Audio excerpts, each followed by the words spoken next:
కాబట్టి ఇలాంటి of mind వాళ్ళు 100 మాటలు మాట్లాడితే నువ్వు ఎందుకు లక్ష్య పెట్టాలా? అక్కరకు ఉపయోగపడినటువంటి పనిహిమాలిన మాటలు 100 మాటలు మాట్లాడితే నువ్వు ఎందుకు వాటిని పరిగణలో తీసుకోవాలా? కేర్ చేయొద్దు, వదిలేయ్. నీ జీవితం మారింది. ఒక నిర్ణయం తీసుకో. నేను చచ్చేలోపు, ఒకప్పుడు చెడిపోయినండి నేను, నా యేసయ్య కృపతో నేను మారాను. నేను చచ్చేలోపు 10 మంది బ్రతుకుల్ని వెలిగించి సావాలి. ఒక త్రాగుబోతువాడు మారితే నా ఊపిరి పోయేలోపు 10 మంది జీవితాలను త్రాగుళ్ళలోంచి బయటికి తీసుకొచ్చే సావాలి. ఒక వ్యభిచారపోడు మారిన నేను 10 మంది అది జీవితాల్లో ఉన్న వాళ్ళు మారాలా, వాళ్ళ కోసం నేను కష్టపడాలి. ఈరోజు కొన్ని జీవితాలు ఎంత అద్భుతంగా మారినాయండి. లోకానుసారంగా ఉన్నప్పుడు, డ్రింక్ అలవాటు ఉన్నప్పుడు నువ్వు నీ ఫ్రెండ్ ఇంటికి పోయావు అనుకో, దేనికి? పిలవడానికి. వాళ్ళ భార్య ఏమంటుంది?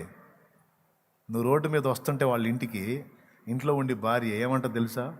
వస్తున్నాడు వీడికి లారీ తగల, వీడికి గుణం బుట్ట, వీడి మంచి వాళ్ళు చేస్తున్నాడు, వీడి జావులు వీడి ధ్యానం చెయ్య, వీడికి బొజు తగల, ఎప్పుడు చేస్తాడు వీడికి కష్టం కావాలని తిడతారు లేదా? తిట్టరా? ఇల్లు ఉడుచుకుంటాడు కనపడ్డాడు అనుకో, నేను ఇంకా పవిత్రమైన తిట్లు తిట్టా. కొంతమంది ఇంకా ఘోరంగా తిడతారు. కానీ ఏం చేద్దాం? బాధ. వస్తున్నాడు, భర్తను తీసుకొని పోతాడు, ఈ తాగి వచ్చినట్టు ఉండడు, ఇంటి మొత్తాన్ని తిప్పి కొడుతుంటాడు. మరి ఎన్ని రోజులు తనులు తింటుంది? వాడు వస్తున్నాడు మరి దుష్ట రాక్షసుల్లాగా తీసుకెళ్ళటానికి. అప్పుడు సన్మానించిదా? రాని అంటదా? ఏమంటుంది తెలుసా? అప్పటిదాకా తిట్టి నువ్వు ఇంటి దగ్గర పోగానే గడప దగ్గర ఉన్నానే, ఏందన్నా ఏంటి అంటది. అమ్మాయి వాడు ఉన్నాడా అంటాడు అనుకో. ఎవరు? నిన్న పోయారు, మొన్న పోయారు. ఎందుకన్నా ఆయన్ని? ఎందుకు? నువ్వు నాశనం అయింది కాక ఆయన ఎందుకు పాటు చేస్తావన్నా? దండం పెడతాం పో అన్నా అంటాడు. అక్కాయ్ వింటున్నావా? దండం పెడతాం పో అన్నా అంట. 4 అడుగులు అవతలకి అయితే చండాలంగా తిడుతుంటారు. శాపాలే. అంతేనా తమ్ముడు? లేదా సన్మానాలు చేశారా? కుర్చీ కూడా చూపించరు, గిన్నెడు చన్నీళ్ళు కూడా ఇరు. ఒకవేళ వాడు కొడతాడు, భర్త కొడతాడన్న భయంతో నీకు ఒకవేళ సన్మానం చేసిన, ఆతిథ్యం ఇచ్చిన, కొంతమంది ఏదో మామూలు కాఫీ టీలు ఇస్తారు. నా బోటోళ్ళు అనుకో మోషన్ ట్యాబ్లెట్లు ఉంటాయే. ఇక మళ్ళా వాడు ఇంటికి కాఫీలో ఒక 5, ఇక వాడు మందుకు పోదాం రాదు కాదు, ముందు బాత్రూమ్ తిరుగుతూ ఉంటాడు పోయిన కాడ నుంచి. ఇక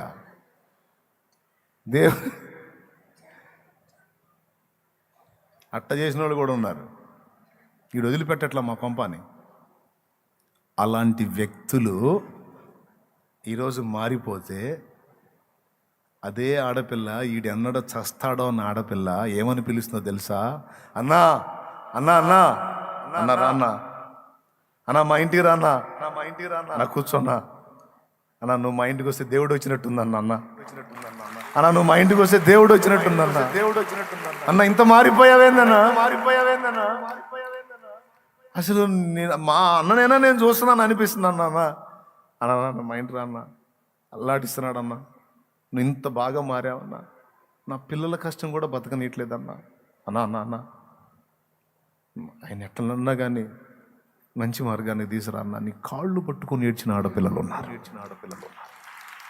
వీడి ధనంజయ వీడి పాడగట్ట అని తిట్టిన వాళ్ళు ఆడు మారి యేసు ప్రభు సువార్త విని, నీ కష్టం తమ్ముడు, నువ్వు చెప్పావా నీకు కష్టపడి, చెల్లి నీ కష్టం అమ్మా, అది కుటుంబం బాగుపడింది ఈరోజు నీ పుణ్యమే తల్లి. నిన్ను వాడుకున్నాడు యేసయ్య. ఆ జీవితం బాగుపడిందమ్మా. ఆ భార్య బిడ్డలు పట్టెడు అన్నం తింటున్నారు, ఆ కుటుంబం పచ్చగా ఉంది, వాళ్ళు మనుషుల్లో బతుకుతున్నారు. నువ్వు ప్రకటిస్తున్న వల్ల, నువ్వు చెప్పటం వల్లమ్మా, యేసయ్య గురించి వాళ్ళకు నువ్వు నేర్పటం వల్ల, యేసయ్య గురించి చెప్పటం వల్ల, వాళ్ళు దేవుని సన్నిధికి రావడానికి కష్టపడ్డందువల్ల నీ కష్టం వ్యర్థం కాలేదు, కుటుంబం కాపాడబడిందమ్మా. నువ్వు కష్టపడ్డావు, నువ్వు ప్రకటించావు, నీ కష్టం వృధాగా పోలావు, కుటుంబం బాగుపడేది.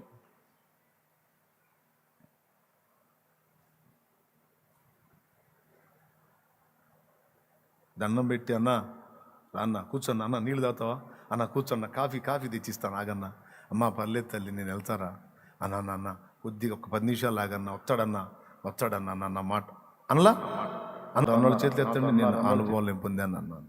అదిగో ఎన్నో చేతులు లేచినాయి. ఇదే మనుషులు ఒకప్పుడు శాపాలు తిన్నారు. ఈరోజు ఈ వ్యక్తులే మారి 10 మంది జీవితాలకు ఆదర్శంగా మారారు. రోడ్డు మీద నువ్వు వెళతా ఉంటే అదే భార్య తన భర్తతో ఏముంటుందో తెలుసా? ఫలానా అన్న చూడు చూడవయ్యా, నీకంటే దారుణంగా తిరిగినోడు ఇప్పుడు చూడవయ్యా, అదయ్యా బతుకు. ఆ ఒక్క చెల్లే కాదు, ఒక తల్లి నిన్నే చూపించిద్ది, ఒక చెల్లి నిన్నే చూపించిద్ది. నీ మాదిరి చూపించి ఒక తల్లి తన కొడుకు చెప్పిద్ది, ఫలానా అన్న చూడరా ఎట్టమారి, ఒక భార్య తన భర్తకు చూపించిద్ది, ఫలానా ఆయన చూడు, ఫలానా కూడా పోవచ్చు కదా. జీవితాలు రక్షిస్తున్నాం మనం. మతాలు కాదు మారుస్తుంది, మనస్సులను మార్పులోనికి తీసుకొస్తాం. తమ్ముడు ఫలించి అభివృద్ధి చెందాలి. మనం ఒంటిగా ఆగకూడదు. నువ్వు నిజంగా వెలిగించబడితే ఒక్క దీపం వెలిగించబడి ఒక్కతిగా ఆగిపోకూడదు, ఒక్కడిగా ఆగిపోకూడదు.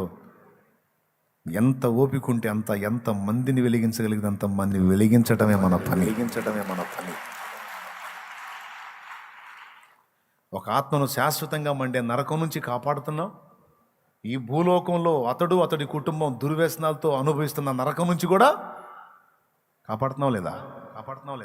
చెల్లెమ్మా, నువ్వు పడే కష్టం వ్యర్థం కాదురా.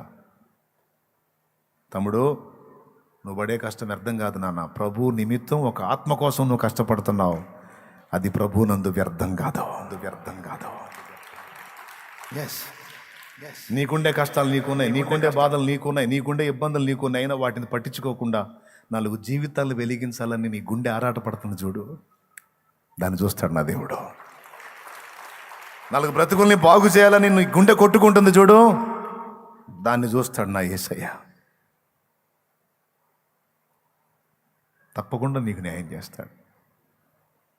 10 మంది కోసం నువ్వు ఆలోచిస్తున్నావు కనుక నీ సమస్యలన్నిటినీ కూడా నీకు దీవెనలుగా ఆయన మారుస్తాడు. 10 మంది గురించి, వాళ్ళ రక్షణ గురించి నువ్వు ఆరాటపడుతున్నావు కనుక నీకు అడ్డుబండలుగా ఉన్న వాటిని ఆయనే తీసేస్తాడు. వాటి వైపు చూడొద్దు. క్రీస్తు సువార్తను విస్తరింపజేయాలి మనం. ఎస్, ఈరోజు ఇక్కడ కట్టిన సంఘం ఇక్కడ సరిపోయిద్దండి శాలేం రాజుకి. ఇంకెక్కడో తిరిగి ఆడో సంఘాలు కట్టి ఆడో ఓపెన్లు చేయాల్సిన అవసరం లేదు. ఇక్కడ చాలు. అబ్బా బోల్డ్ అంత సేవ. కానీ ఎందుకో తెలుసా చుట్టూ తిరుగుతుంది? ఆసువాళ్ళు జే స్మిత్ అనే దైవజనుడు అన్నాడు, ఒక సంఘాన్ని కట్టి ఆ సంఘంలో అన్ని హంగులు ఏర్పరిచి, వినండి బాగా, ఒక మందిరాన్ని కట్టి ఆ సంఘానికి మందిరాన్ని ఏర్పరిచి ఆ మందిరంలో అన్ని హంగులు ఏర్పరిచి పాత బండలు తీసి చలువరాతి బండలు ఆ సంఘం కోసమే వేయించడానికి 10 లక్షలు ఖర్చు పెట్టే సంఘం 10,000 పెట్టి ఒక క్రొత్త ప్రాంతంలో అన్ని జనుల రక్షణ కోసం ఒక పాక వేయకపోతే అది చచ్చిన సంఘమే అన్నాడు. అర్థమైందా? ఎంతమందికి అర్థమైంది? చేయొద్దండి. ఏమర్థమైందండి? మాకు కూడా మైకి ఇస్తే చెబుతా ఉంటారు మీరు. స్తోత్రం, హల్లెలూయా. అవునా? అది ఆయన ఆస్వాల్డ్ జే స్మిత్ గారు అంటే ఆయన అన్నాడు, అరే ఎంత చేస్తావు అదే దానికి, ఎంతవరకు అవసరం అంతవరకు చేసేసావు. కానీ ఒక సంఘమే కట్టి అక్కడే దానికే చిత్రాల పనులు చేసుకుంటూ కూర్చుంటే విస్తరణ ఎక్కడరా నాయనా? మిషనరీలకు మిషనరీలకు సపోర్ట్ చేయని సంఘం చచ్చిన సంఘం. మిషనరీలను లేపని సంఘం చచ్చిన సంఘం. కోట్లు పెట్టి సుందరమైన మందిరం కట్టడం కాదు, అన్యజనుల రక్షణ కోసం 10,000 పెట్టి ఒక పాక వేసింది జీవం గల సంఘం.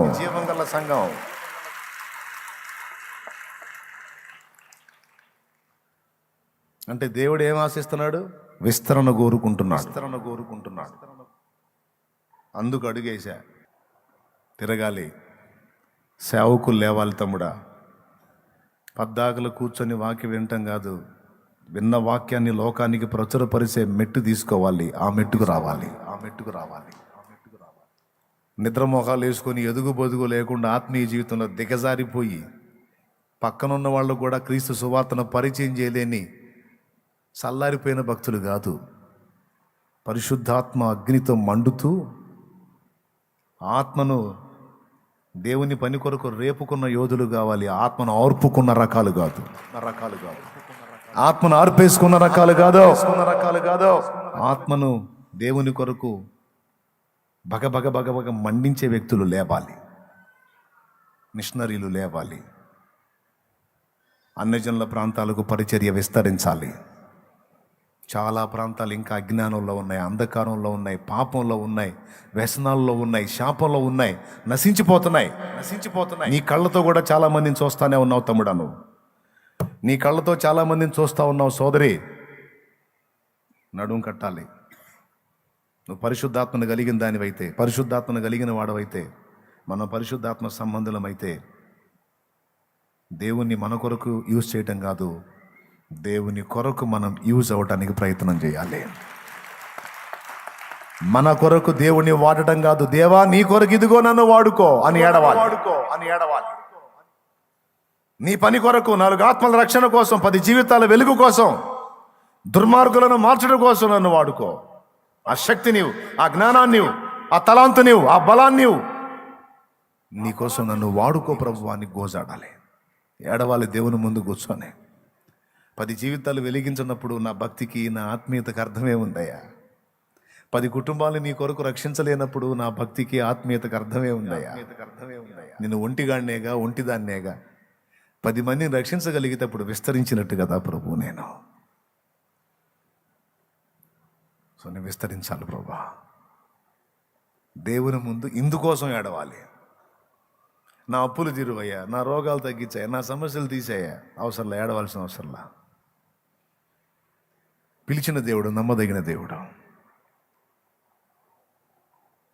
అనుభవం కోసం నీకు అనుమతించిన ఆ సమస్యని అనుభవం నేర్చుకున్న తర్వాత ఉంచమన్నా ఉంచడం. ఎంతకాలం ఉంటుంది అప్పు నీకు? ఎంతకాలం ఉంటుంది శ్రమ నీకు? ఎంతకాలం ఉంటుంది వ్యాధి నీకు? అది కూడా ఆయనతోనే చెప్పాలా. కొంతమందిని వెలిగించాను, ఇంకొంతమందిని వెలిగించాలంటే ఇది నాకు అడ్డుగా ఉందని చెప్పు. నువ్వు అప్పు నాకు అడ్డుగా ఉందయా, నన్ను ఆటంకపరుస్తుంది, ఈ దరిద్రం వదిలిపోతే ఇంకొంతమందికి నేను ముందుకెళ్తాను సువార్త చెప్పడానికి, దేవుని పని చేయటానికి, 4 జీవితాలు బాగు చేయటానికి అంతే. తుడిచిపెట్టుకుపోయింది.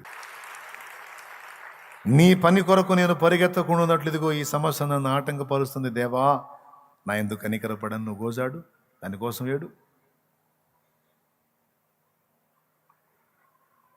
4 ఆత్మల్ని వెలిగించలేకపోతున్నానని ఏడ్చేవాళ్ళు తక్కువ. ప్రభువా ఒక స్టేర్ ఇచ్చావు నాయన, ఇంకొక స్టేర్ ప్రభువా, అబ్బాయికి పెళ్ళైతే ఆడుండాలి ప్రభువా.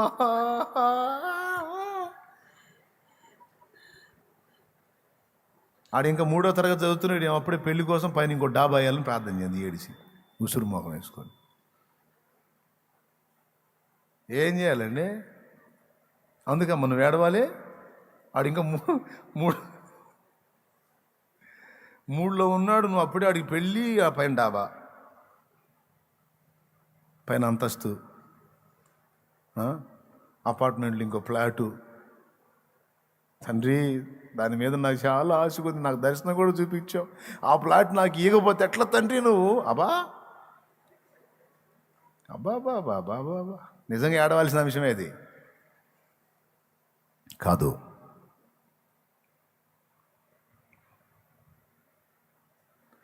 నా జనులకు కలిగిన నాశనము చూడగా నా కన్నీరు ఏరులై పారుచున్నది. నా జనులకు కలిగిన నాశనము చూడగా నా కన్నీరు ఏరులై పారుచున్నది. నా కన్నీరు ఏరులై పారుచున్నది. నా దేశమును, నా భారతదేశమును రక్షించవా నా యేసయ్యా. నా దేశమును, నా భారతదేశమును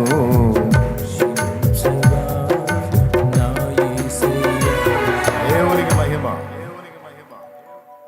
అందుకు కార్చాలి కన్నీరు, అందుకు కొట్టుకోవాలి గుండె, అందుకు కొట్టుకోవాలి రొమ్ము. ఏందయ్యా 10 జీవితాలు వెలిగించలేకపోయాను ఏందయ్యా నేను? ఏందయ్యా 4 ఆత్మలు రక్షించలేకపోయాను ఏందయ్యా? 4 కుటుంబాలని కట్టలేకపోయాను ఏందయ్యా?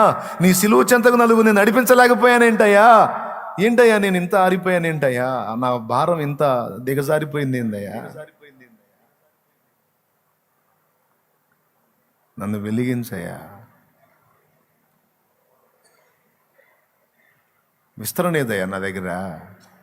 ఆత్మీయ జీవితంలో విస్తరణ లేదు, ఆత్మల పంటలో విస్తరణ లేదు, నీ పరిపూర్ణతలో విస్తరణ లేదు. మనం విస్తరించాలి, అది దేవుడి కోరిక. రక్షింపబడిన ప్రతి వ్యక్తి 10 జీవితాలను రక్షించడానికి పాటుపడాలి, విస్తరించాలి. మన ఆత్మీయతలో కూడా విస్తరణ. ఒకప్పుడు ఏమీ తెలియని వ్యక్తి ఈరోజు దేవుని సంగతులు తెలుసుకొని ఆ పోలికగా రూపాంతరం చెందుటలో విస్తరించాలి. చిన్న పిల్లల్లాగా పిల్ల చేష్టలు చేయకూడదు. ఎదిగినటువంటి అనుభవాన్ని చూపించాలి, ఆ పరిపూర్ణత చూపించాలి. పౌలు అన్నాడు, నేను పిల్లవాని వలె ఉన్నప్పుడు పిల్లవాని వలె యోచించి తిని, పిల్లవాని వలె మాట్లాడి తిని, పెద్దవాడనే పిల్లవాని చేష్టలు మానివేసి తిని అన్నాడు. కొరింథీయులకు రాసిన మొదటి పత్రిక 13వ అధ్యాయము 9వ వచనం 10వ వచనం ఒకసారి చూడండి. త్వరగా, టైం అయిపోయింది. పూర్ణమైనది వచ్చినప్పుడు పూర్ణము కానిది నిరర్ధకమగును. నేను పిల్లవాడనై ఉన్నప్పుడు పిల్లవాని వలె మాటలాడి తిని, పిల్లవాని వలె తలంచి తిని, పిల్లవాని వలె యోచించి తిని, ఇప్పుడు పెద్దవాడినై పిల్లవాని చేష్టలు మానివేసి తిని. ఓకేనా? ఒకప్పుడు పిల్లోడినే, ఇప్పుడు పెద్దవాడినై పిల్ల చేష్టాలు మానేశాను. ఆత్మీయతలో కూడా ఎదగాలి, పద్దాకల పిల్లల్లాగా ఉండకూడదు. పిల్లోడి మైండ్ అంతా దేని మీద ఉంటుంది? మా చిన్నప్పుడు మా మైండ్ చెబుతున్నా, మా చిన్నప్పుడు మా మైండ్, పిల్లల మైండ్, ఆకలైతే తిండి, కడుపు నిండితే ఆట. ఆ ఆట కూడా ఏం ఆట? అప్పుడు ఫేమస్ గోళీలాట, లేకపోతే ఈ సిగరెట్ ప్యాకలు ఉంటాయే, ఆ ప్యాకలు పెట్టి రౌండ్ గీత గీసి అదొక ఆట. అది విలువైంది కాదు, ఇది విలువైంది కాదు. ఈ అన్నమాట మా బజార్లో ఫేమస్ ఆటలు. గోళీలాట అందరికీ తెలుసు. ఆ గోళీలాట కోసం తన్నులు, తిట్లు, కింద పడి దొరిలాడటం. ఎందుకు? వాడి ఆస్తులు అయ్యే గోళీలు. అవునా? తీసుకొచ్చి ఆ గోళీలు గెలుచుకొని డబ్బాలో పోసుకొని తడవకొచ్చి చూసుకోవటం. మళ్ళీ ఎవడన్నా వస్తే వాడికి చూపిడే, చూసావా? అవునా? మీరు ఆడారా? ఆడపిల్లలు ఎట్టాడతారు? మీరు ఆడుంటారు కదా. ఎంతమంది ఆడారు గోళీలు ఆట? చేతులు ఎత్తరేంది? చాలామంది ఆడారు. ఆడేవాళ్ళు చేతి అది ఇంతమంది ఎత్తి అందరూ ఎత్తారుగా. ఓయ్ ఆడారు దాదాపు. దేవునికి స్తోత్రం.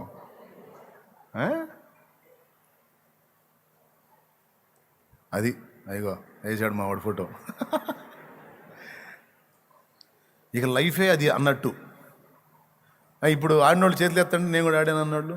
మరి ఇప్పుడు తల ఒక బస్తా ఇప్పిస్తా, ఇంతంత బస్తాలు అమ్ముతారు. అవి మనోళ్ళు క్లాతులు కట్టాలని తెస్తారు, వాటిని గోళీలని ఇంతంత బస్తాలు ఉంటాయి చిన్న చిన్నవి. ఇస్తాను, ఆడుతారా? ఇప్పుడు వాటి నుంచి కొట్లాడతారా? వాటి గురించి వాటిని తీవ్రంగా తీసుకుంటారా? అవి లేనందుకు బాధపడతారా? చెప్పండి. కాదుగా. పిల్లలు ఆడుకుంటుంటే నీ పిల్లతనం గుర్తొచ్చి ఒకప్పుడు నేను కూడా వీటి కోసం నాయన. మాకైతే ఫైటింగులు కూడా మామూలుగా జుట్లు పట్లు. వాడు తొండి ఆడితే వాడిని తన్నాలా గోళీల కోసం, రక్తాలు గారేటట్టు. ఇంటికి రాగానే మన ఇంటికాడ దంతారు. ఈ జుట్టు ఏంది, ఈ గొడ్లు ఏంది, చించుకున్నావు ఏంటంటే వాడు లాగాడు. ఈ కింద పడి జొల్లు అన్నప్పుడు ఈ మోచేతులు కొట్టుకొని పోతాయిగా. ఏంది ఎవతారు ఏంది పట్టాపట్ట వాళ్ళు కొడతారు. అయినా సరే దులిపేసుకోవటమే. గోళీలు ఉన్నాయా లేవా ముఖ్యంగా అది. అవునా? వాటిని మళ్ళీ మళ్ళీ చూసుకోవటం.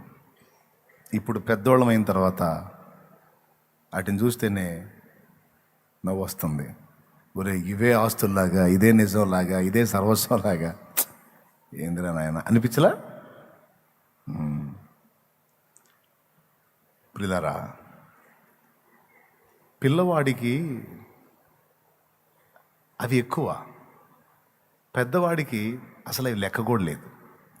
ఆత్మీయతలో పిల్లతనంలో ఉన్నోళ్ళకి ప్రతికూల పరిస్థితులన్నీ ఇబ్బంది. ఈ లోకమే ప్రాముఖ్యమైనదిగా కనపడుద్ది ఆత్మీయతలో పిల్లలకే. ఆత్మీయతలో ఒక అంతస్తుకి ఎదిగారనుకో, ఈ లోకం కోసం వెంపర్లాడే వాళ్ళంతా తిక్కలోళ్ళగా కనపడతారు. వాడు బిల్డింగులు కట్టని, అపార్ట్మెంట్లో ప్లాట్లు తీసుకొని ఓన్గా అపార్ట్మెంటే కట్టని, వాడు ఏమన్నా చేయని, ఆత్మీయతలో ఒక అంతస్తుకి వెళ్ళినోడికి చిరునవ్వు నవ్వుకుంటాడు. అంతే, లెక్క చేయడు. ఈరోజు దేనికోసం నువ్వు వేదన పడుతున్నావో, కృంగిపోతున్నావో, అల్లాడుతున్నావో, ఆత్మీయతలో నువ్వు విస్తరించకపోతే పిల్లకాయలాగా నువ్వు ఉంటే ఊరకనే కలవరపడతావు, ఊరకనే భయపడతావు, అల్పమైనవే జీవితం అంతా అనుకొని భ్రమిస్తావు.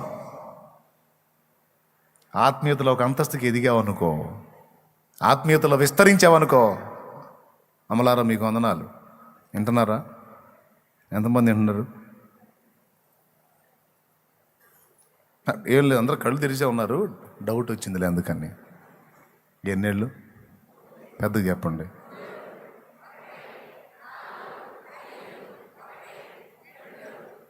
ఆహా, రైట్. మళ్ళీ నా కష్టం వృద్ధా అవుతుందేమో నా భయం నాది. అన్నీ కరెక్ట్ చెప్పారమ్మా, వందనాలు. పిల్లవాడికి గోళీలే గొప్పవి, పెద్దవాడికి అవి లక్ష్యం కూడా లేదు. ఎంత? పిల్లవాడు ఒక 10 గోళీలు కొనాలంటే వాడి సంపాదన మొత్తం పెట్టాలా. వాడికి మనం ఇచ్చేదే రూపాయి, అయితే ఆ రూపాయి పెడితే కానీ 10 గోళీలు రావు. కానీ పెద్దవాడు ఒక బస్తా గోళీలను కొడుక్కొని అక్కడ వేయగలుగుతాడు. పిల్లవాడు 10 గోళీలు సంపాదించుకోవడానికి వాడి ప్రయాసంతా పెట్టాలా. అదే పెద్దవాడు 10 బస్తాల గోళీలు ఏం తెచ్చి ఆడబడేయగలుగుతాడు. లెక్కలో కాదు అతనికి. ఆత్మీయతలో పిల్లకాయల్లాగా ఉన్న వాళ్ళకి ఈ అల్పమైన వాటిని సాధించుకోవటం గొప్ప కృషి. ఆత్మీయతలో విస్తరించి దేవునికి సమీపస్తుడైన వానికి ఈ లోకం చాలా అల్పమైంది, ఈ లోకంలో గొప్పవి అతనికి చాలా తేలిక. వాటిని సాధించటం పెద్ద గొప్ప విషయం ఏం కాదు. కాబట్టి అన్నాడు ఎలీషా, నయమాను పైసలు తీసుకొచ్చి మీకే సార్, ఈ బంగారం అంతా మీకే సార్, ఈ దుస్తుల బట్టలు మీకే సార్ అంటే వదిలేపో అన్నాడు. అంత మాత్రం సరుకు మన దగ్గరికి వస్తేనా థ్యాంక్ యూ భలే తెచ్చారు సార్, రండి మొత్తం పెట్టేసా బాయ్ పెడే అని అంటాం. లెక్క కూడా చేయలే, వద్దులేపో అన్నాడు. నాగేంద్ర తిక్కలవాడు, నీ డబ్బులు, నీ వెండి, నీ బంగారాలు 12 అరకల దున్నించి 12 అరక నేను దున్నినవాడిని, ఎకరాల పొలం కలిగినవాడిని నేను, మొత్తం వదిలిపెట్టి వచ్చారా దేవుని కోసం. డబ్బు తెచ్చి నాకు చూపిస్తారా? నేను ఎరగని బంగారం, నేను ఎరగని బట్టలు, నేను ఎరగని పొలాలు, నేను ఎరగని ఆస్తులు. ఎవరికి రా నువ్వు చూపించేది? రా. ఏమయ్యా, ఏమన్నా ఉందా నీకు? ఏమన్నా ఉందా ఎలీషా?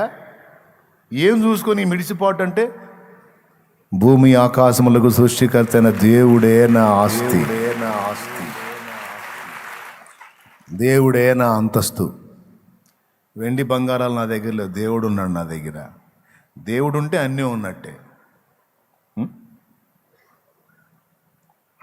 ఆత్మీయతలో ఎదిగినోడు దేవుణ్ణి మేజర్గా తీసుకుంటాడు. అది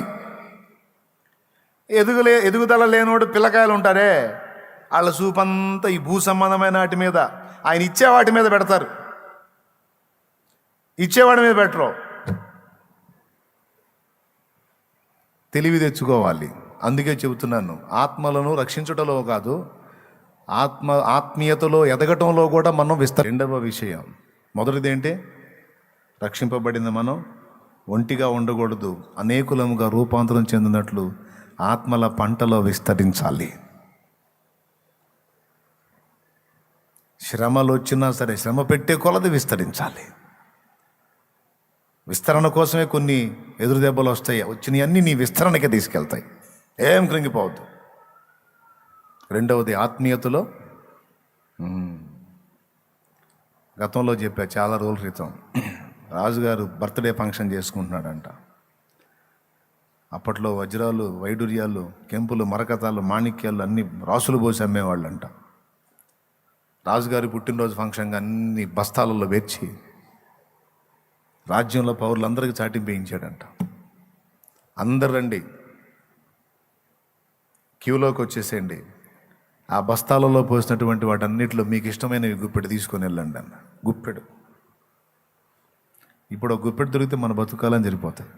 గుప్పెడు అవసరంలో జస్ట్ 7-8 చాలు. తలా ఒక గుప్పెడు తీసుకెళ్ళాను. అందరూ వచ్చారు, జనం అంతా వచ్చారు, తీసుకెళ్తా ఉన్నారు. దేవుడు పిచ్చోడు ఒకడు ఉన్నాడు, మీలాంటోడు. ఏదన్నా చెప్పు దేవుడే అంటాడు. ఆయనే సమస్తం, ఆయనే అంటుంటాడు. ఇంటోళ్ళు తిట్టడమే, బయటోళ్ళు తిట్టడమే. అతను కూడా వచ్చాడు అక్కడికి. సింహాసనమే రాజు కూర్చున్నాడు, ఈ పక్క ఆ పక్క క్యూ, జనం వస్తున్నారు, తీసుకొని పోతున్నారు. బస్తాలు నిండా ఉన్నాయి. తల గుప్పెడు. రాజు అంటున్నాడు, ఇక్కడ ఉన్నవన్నీ మీ సొంతం, ఏది పట్టుకుంటే అది మీది, మీ చేతికి చిక్కింది మీరు తీసుకొని పోవచ్చు. జనాలంతా తీసుకొని పోతున్నారు. ఇటు కూర్చొని చూస్తున్నాడు. వీళ్ళు అంటున్నారు, ఎరా కూర్చోపోతే నువ్వు కూడా క్యూలోకి వెళ్ళి ఓ గుప్పెడు తెచ్చుకోవచ్చు కదా, కమ్మగా మహారాజు ఇస్తున్నాడు కదా ఆయన పుట్టినరోజు సందర్భంగా అంటే, దేవుడు ఇస్తాడు రా, దేవుడు అన్ని తెచ్చి ఇస్తాడు, నీకు ఒళ్ళో పోస్తాడు దేవుడు. ఎవడు రాను అని అనుకుంటూ కొనుక్కుంటూ వెళ్ళారు. ఆఖరికి వచ్చినాయి, జనం కూడా తగ్గిపోయారు. లాస్ట్కి వచ్చింది. రాజు అడుగుతున్నాడు, రండి త్వరగా రండి, ముగింపులోకి వచ్చేసాం, తీసుకెళ్ళండి, ఇక్కడ ఉన్నవన్నీ మీ సొంతం, మీరు ఏది పట్టుకుంటుంది మీద. వీడు ఆ క్యూలోకి వెళ్ళలేదు, ఈ క్యూలోకి వెళ్ళలేదు, రెండు పక్కల డైరెక్ట్గా రాజు దగ్గరికి పోయాడు. రాజు దగ్గర పోయి మహారాజు చేయి పట్టుకున్నాడు. మహారాజా, ఇక్కడ ఉన్నవన్నీ మీ సొంతం అన్నావు, ఏది పట్టుకుంటే అది మీది అవుతుంది అన్నావు. నాకు ఆ క్యూలో రత్నాలు వద్దు, ఈ క్యూలో రత్నాలు వద్దు, నాకు వాటన్నిటికంటే ఎక్కువైన వాడు నువ్వు కావాలి నాకు అన్నాడు. ఇక్కడ రాజుకు ఆనందం కలిగింది, ఆశ్చర్యం కలిగింది. ఎందుకు చెప్పండి? ఆనందం ఎందుకు కలిగిందంటే, వాడు రాజు ఇచ్చే వాటి మీద దృష్టి పెట్టకుండా వాటన్నిటికంటే కూడా రాజు గొప్పవాడు అని భావించాడు చూడు. అందుకు తనకు ఆనందం కలిగింది. శబాష్, వీటన్నిటికంటే నేను ఎక్కువ అంటావు, అంతేగా మహారాజా, మీతో పోల్చుకుంటే అవెంత, మమ్మల్ని సంతోషపెట్టావు నువ్వు అని. ఆశ్చర్యం ఎందుకో తెలుసా? ఇప్పుడు నువ్వు కావాలన్నాడు, ఇప్పుడు ఈ నన్ను ఏం చేస్తాడు? మాట ఇచ్చాడు, ఇప్పుడు ఏం చేయాలా? నన్ను చేతబట్టావంటే మరి అనకూడదు మహారాజా, మీరు ఆడిన మాట తప్పకూడదు, ఇక్కడ ఉన్నవన్నీ మీ సొంతం అన్నారు, ఇప్పుడు మీరు నా సొంతం. నీ తెలివి బాగుంది, మెచ్చుకున్నాను, చెప్పు ఏం చేయమంటావు అన్నాడు. తీసుకెళ్ళిన వాళ్ళందరినీ తెచ్చి మర్యాదగా బస్తాల్లో పోయమని చెప్పాను. దేవునికి స్తోత్రం, హల్లెలూయా. వచ్చి తీసుకెళ్ళారు కదా, మొత్తం తెచ్చి బస్తాల్లో పోయాను. నా జన్మదిన సందర్భంగా నేను వాళ్ళకి దానం చేశాను, అవి తిరిగి తీసుకోవటం మర్యాద కాదన్నాడు. వాళ్ళకు ఒక పాఠం నేర్పడానికి, మహారాజా నీకెందుకు, నీకు అవమానం రాకుండా నేను చేస్తాగా, అయినా ఇప్పుడు నువ్వు నా సొంతం, ఇది నాకు ఇష్టమైంది. ఈ పిచ్చి పని కాదు, ఇందులో కూడా జ్ఞానం ఉంది, నా మాట అన్నాడు. ఎవరక్కడ? చిత్త మహారాజా. చాటింపు వేయండి రా. తీసుకెళ్ళిన వాళ్ళు మాత్రం ఒక్కడు కూడా మీ మొత్తం తెచ్చిపోయాలి ఆడ, రాజు ఆజ్ఞ, లేకపోతే శిరచ్ఛేదం. తెచ్చిపోసారు మొత్తం. చెప్పు ఇంకేం చేయమంటావు అన్నాడు. వీటికి ఇంకా 2 రెట్లు ఎక్కువ నాకు కావాలి మహారాజా అన్నాడు. ఇచ్చాడు. ఇంకేం చేయమంటావు? వీటి మొత్తాన్ని ఊరు బయట ఉన్న నా ఇంటి దగ్గరికి చేర్చమన్నాడు. చేర్పించాడు. అక్కడ క్యూలు కట్టాడు, వరుసగా పేర్చాడు. అప్పుడు వీడు అంటున్నాడు, ఏమన్నాడు తెలుసు చాటింపు? రాజును నమ్మిన మనుషులారా, రాజు ఇచ్చింది మీకు ఒక రెట్టు, ఇదిగో దేవుణ్ణి నమ్మిన మనిషిని 3 రెట్లు ఇస్తారంటరా అన్నాడట.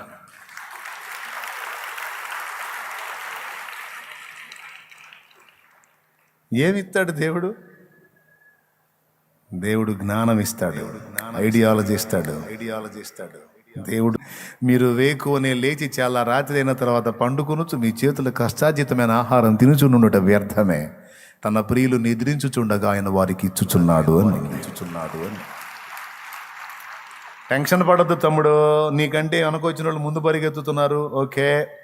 నీతో పాటు వాళ్ళు నేను వెనకేసి ముందుకెళ్ళారు, ఓకే. పోనీ పరిగెత్తనే ఎంత లెక్క పరిగెత్తారు, పరిగెత్తి ఇక్కడ నుంచి తీసుకెళ్ళి వాళ్ళందరి ముందు పెడతాడు నిన్న ఆయన.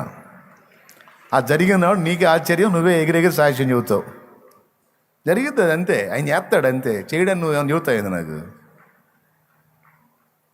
నువ్వు ఎవరికెళ్ళి చూస్తున్నావు? చూడాల్సిన వాడికెళ్ళి చూస్తున్నావు. అల్పమైన వాటి మీద మనసు పెట్టక వాటన్నిటికీ మించిన జీవము గల దేవుని మీద పెట్టావు నీ మైండ్. ఒకరోజు ఫుడ్కి నీకు లేని స్థితిలో ఈరోజు నువ్వు ఉన్నావు. నీ చేత్తో 100,000 మందికి పట్టెడు అన్నం పెట్టే శక్తి దేవుడు ఇస్తాడు నీకు. ఎందుకంటే నువ్వు ఆయనకెళ్ళి చూస్తున్నావు. ఆయన చేసేది అంతే ఉంటుంది. మరి నీ పిడికిలు ఎంత? దేవుని హ్యాండ్ ఎక్కడ? ఒక భక్తుడు మరొకటితో అన్నాడట, ఒక సామాన్యుడు అన్నాడు భక్తుడితో, నువ్వు ఏం చేస్తున్నావు, ఎంతగా దేవుడు దీవిస్తున్నాడు నీకు అన్నాడు. నువ్వు ఎంత తిప్పలు పడ్డా మా వాళ్ళకి అట్లా నువ్వు ఎలా దీవించబడుతున్నావు ఎలా అన్నాడు. భక్తుడు సింపుల్గా చెప్పాడు, ఏముంది, నేను నా చేత్తో దేవుడికి ఇస్తున్నాను, ఆయన చేత్తో నాకు ఇస్తున్నాడు అన్నాడు. మనిషి చేయి చిన్నది, మరి దేవుడు చేయి. నా చేత్తో నేను ఇస్తున్నా, ఆయన చేత్తో ఆయన ఇస్తున్నాడు. అది నేను ఆయన మీద పెట్టే మనసు. నీ సంతోషం, నీ ఆనందం, నీ చిత్తం. చెప్పండి, ఆత్మీయతలో ఉన్నత శిఖరాలకు ఎక్కిన వాళ్ళు లక్ష్య పెడతారా? నవ్వుకుంటారు.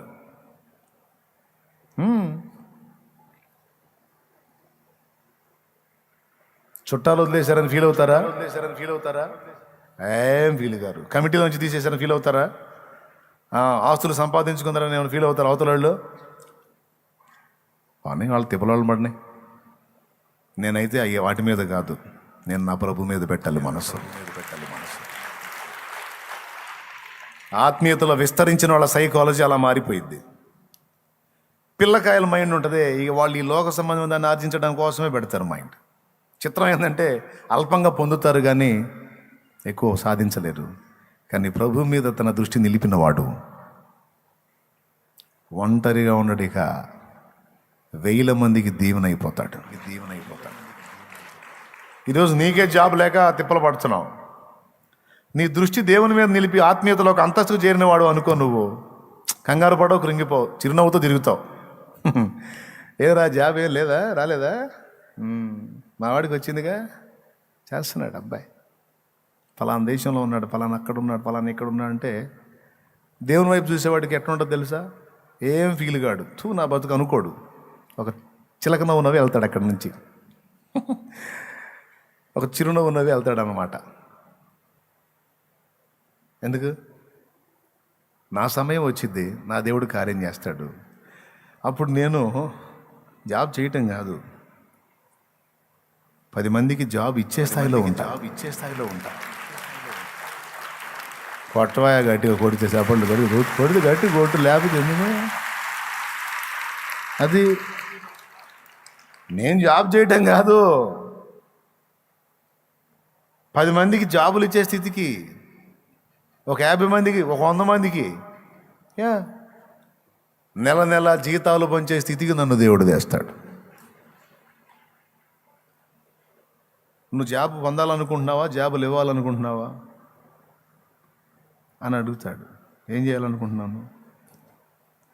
ఆత్మీయతలోకి అంతస్తు చేరిన వాడికి ఇంకా ఈ విషయాలు ఇట్లా ఉంటుంది ఆలోచన. ఒక జాబు కోసం తిప్పలు పట్టం కాదు, 100 మందికి నేను జాబ్ ఇచ్చేటట్టు నా దేవుడు చెయ్యగలడు. నన్ను ఆశీర్వదిస్తే అలా ఉంటది. ఓ తల్లి, నువ్వు అట్లా చేయాలా బిడ్డ కోసం? నా బిడ్డకి జాబి. ఏం జాబ్?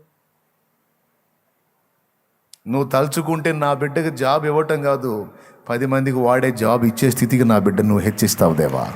నా బిడ్డను అట్లా ఆశీర్వదిస్తావు. నీకు స్తోత్రం అనాలా? నేను దాని గురించి కంగారు పడట్లేదు. బిడ్డను కూడా అనకూడదు, ఏందయ్యా ఏ ఉద్యోగం అనకూడదు. బిడ్డ కూడా ఇదే చెప్పాలా, నాయనా కృంగిపోవద్దు, నా దేవుడు నమ్మదగిన వాడు. నా దేవుడు తలుచుకుంటారే, నువ్వు దేవునికి వెళ్ళి చూడనా, నా దేవుడు తలుచుకుంటే నీకు జాబు కాదురా, నువ్వు అనేకులకు జాబులు ఇచ్చేటువంటి స్థితిలోకి నేను తీసుకొస్తాడు దేవుడు. ఒక కంపెనీకి అధిపతిని చెప్తాడు నీకు. ఏంది ఒట్టి మాటలా? ఇన్ని సాక్ష్యాలు ఉన్నాయి. కహానినై ఆయన తలుచుకుంటే ఎంతసేపు? రే దావీదు, ఆ గొర్రెలు తీసుకెళ్ళలేదు ఏంది? ఏంటి నాన్న, ఎప్పుడు నేనేనా? అన్నోళ్ళని ఒకసారి నా పంపించవచ్చుగా. అన్నోళ్ళు వాళ్ళు నీలాగా ప్లాట్ఫామ్ కాళ్ళు అనుకుంటున్నాయింది. గవర్నమెంట్ ఉద్యోగస్తులరా, రాజుగారి కొలువులో సైనికులాళ్ళు. అబ్బా తొలగంపో. సరేలే, అయినా వీటి మనసు వాళ్ళకేం తెలుసు? నా బుజ్జి గొర్రెలో తొలగంపో. ఎప్పుడు నాకే చెబుతారు ఏంది పనులు? అన్నోళ్ళు కూడా చెప్పండి. అన్నోళ్ళకి నీలాగా గాలి తిరిగి వస్తున్నారు అనుకునే వాళ్ళు గవర్నమెంట్ ఉద్యోగస్తులరా. ఏం సంభాషణలు జరిగినాయో ఇప్పుడు మీరు అనరు. ఏంటమ్మా అక్క కూడా చెప్పొచ్చుగా, అక్కగా చెప్పేదండి. నీలాగా ఖాళీ పీలి ఉందాయింది, ఉద్యోగం చేస్తుంది అమ్మాయి, కష్టపడుతుంది. సరేలే. ఈ డైలాగులు మన ఇళ్ళల్లో కూడా వస్తాయిగా. చెప్పరేంది మీరు జెంట్స్, మీరు చెప్పండి. వస్తాయిగా. దావీదు కూడా ఎదురై ఉండాలి ఇట్లాంటి. రాజుగారి కొలువులో మీ అన్నలు సైనికులరా, ఉద్యోగస్తులు. రాజుగారి కొలువులో జాబ్ అంటే అంత గ్రేటా? గవర్నమెంట్ జాబ్ అంటే అంత గొప్పదా? స్తోత్రం. యేసయ్యా, ఏందయ్యా రాజుగారి కొలువులో సైనికుడు అంటే గొప్ప జాబా? అమ్మో మన్నోళ్ళు.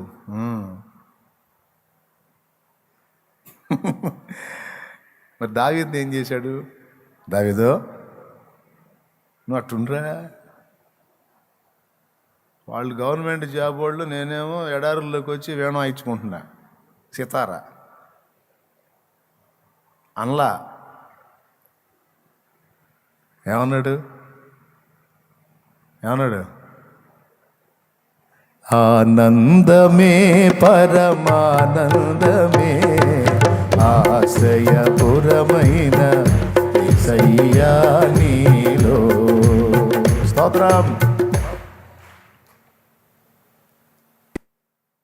పచ్చిక గల చోట్ల తండ్రి, మన్నాళ్ళని గవర్నమెంట్ జాబ్ ఉద్యోగస్తులు చేశావు, నన్నేమో గొర్రెలు కాసావండి అన్నాడా? కొంతమంది ఏం ఏడిసినా ఏడుతుంటారు. వాళ్ళతో పోల్చుకొని వీళ్ళతో పోల్చుకొని, వాళ్ళకి అంత ఇచ్చా వీళ్ళకి ఎంత ఇచ్చా, నాకేంది నన్ను ఎత్తినా అని ఏడుతుంటారు కొంతమంది. పిచ్చి మాలోకాలు. వదిలే, ఆయన నీకు ఎప్పుడో ఇచ్చేశాడంతే. పచ్చిక గల చోట్ల పరుండ చేసితివే, జీవజలములు త్రాగనీచితివే. పచ్చిక గల చోట్ల పరుండ చేసితివే, జీవజలములు త్రాగనీచితివే. నా ప్రాణమునకు సేద తీర్చితివే, నీతియు శాంతియు నాకిచ్చితివే. నా ప్రాణమునకు సేద తీర్చితివే, నీతియు శాంతియు నాకిచ్చితివే. దేవునికి మహిమ. మీరు సూపర్గా పాడుతున్నారు, ఇంకా అవసరం లేదు, ఇంటికి పోయి పాడుకోండి.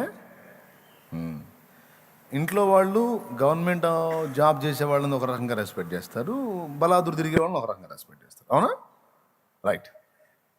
వాళ్ళ విలువ వేరు. గవర్నమెంట్ జాబ్ వాళ్ళు ఏందనుకున్నాయింది, సెంట్రల్ గవర్నమెంట్ జాబ్ ఇంకా ఫోర్సు. అమ్మ బాబోయ్, స్తోత్రం.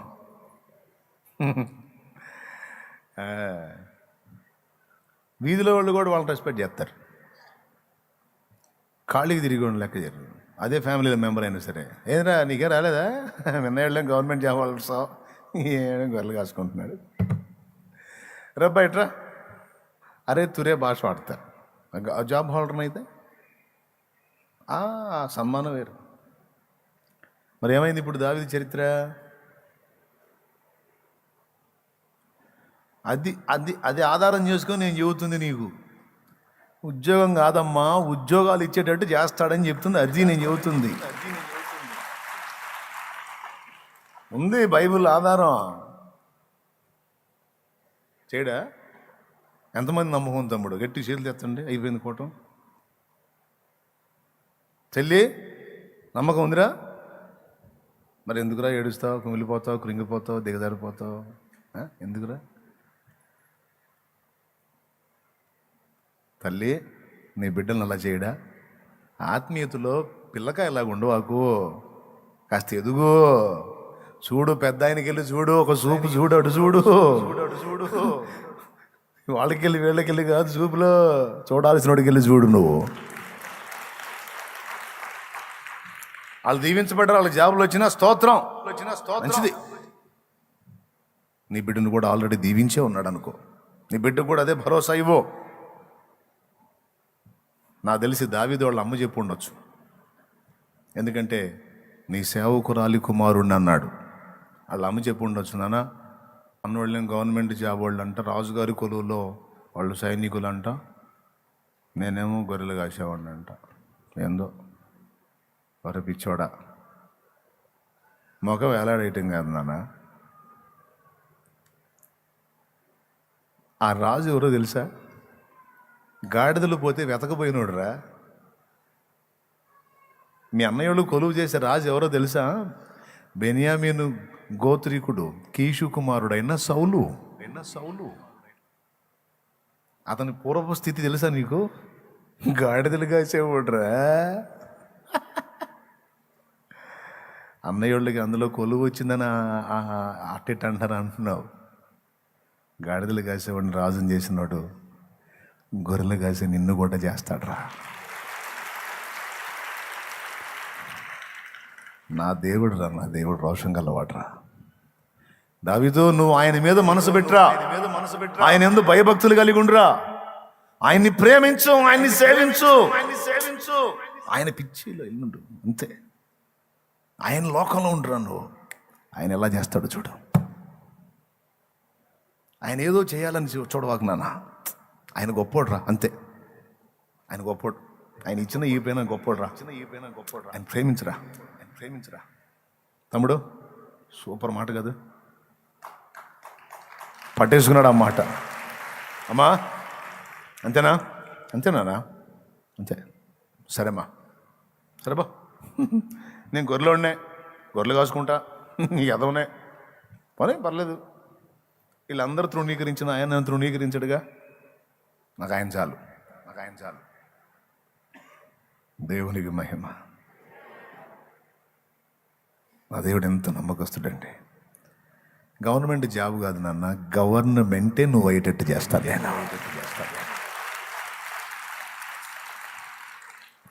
తీసుకెళ్ళి ఎక్కడ కూర్చోబెట్టాడు, ఒక్క చిన్న రాయితో దావీదు చరిత్రను తిరగరాశాడండి ఆయన. అమ్మ బాబాయ్, అసలు ఏంది ఆయన? ఒక చిన్న రాయి 5 రాళ్ళు ఎరుకొని సంచిలో వేసుకుంటే 4 రాళ్ళకి పని లేదు, ఒక్కటే రాయి అవుట్. ఒక దెబ్బకి గొర్రెలు కాసి ఓడిపోయి సింహాసనం ఎక్కేటట్టు అయిపోయింది.